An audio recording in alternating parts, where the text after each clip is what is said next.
அழாத சுகந்தி. அழாம இருக்க முடியும்? எங்க வீட்டுக்காரர் தான் குடிச்சிட்டு இறந்து போயிட்டாரு. இப்ப பார்த்தா எங்க அண்ணனும் குடிச்சிட்டு இப்படி சண்டை போட்டுட்டு இருக்கு. என்னக்கா பண்றது? சுகந்தி, என்ன சுகந்தி அழுதுட்டு இருக்க? என்ன அண்ணனுக்கு தலையில கட்டு? எங்க வீட்டுக்காரரும் குடிச்சுதான் இறந்து போயிட்டாரு. இப்ப எங்க அண்ணனும் குடிச்சிட்டு இந்த மாதிரி சண்டை போட்டுட்டு இருக்குது. என்ன பண்றதுன்னே தெரியலக்கா. ஏன் சுகந்தி இதுக்கா வருத்தப்பட்டு இருக்க? எந்த வீட்டுலதான் இப்படி நடக்கல? எல்லா வீட்லயும் அதான் நடந்துட்டு இருக்கு. போக போக சரியாயிரும், வருத்தப்படாத, எல்லாம் சரியாயிரும்.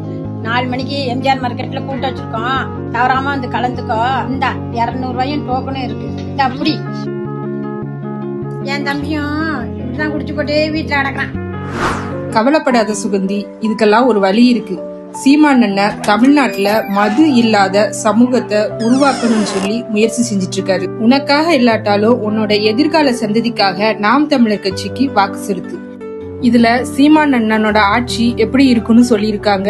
இதுவும் உன் கையில தான் இருக்கு, அந்த டோக்கனும் உன் கையில தான் இருக்கு. உன்னோட எதிர்கால தலைமுறைக்கு எது வேணும்னு நீயே முடிவு பண்ணிக்கோ. வந்துடுறேன்க்கா. பசி, பஞ்சம், பட்டினி, கொலை, கொள்ளை, லஞ்சம், ஊழல், பெண்ணி அடிமைத்தனம், மது. தர்சக்கா, என்னம்மா சுகந்தி? போகுது வரப்போகுது மாற்றம், சீமா வந்தா தானே தமிழ்நாட்டுக்கு ஏற்றம். நாங்கள் கையேந்தி நிற்பது வாக்குக்காக அல்ல, அடுத்த தலைமுறை பிள்ளைகளின் வாழ்க்கைக்காக. ஓட்டு பாருங்க, ஓட்ட அப்புறம் பாருங்க. நம்ம நாடு. நமது சின்னம் விவசாயி.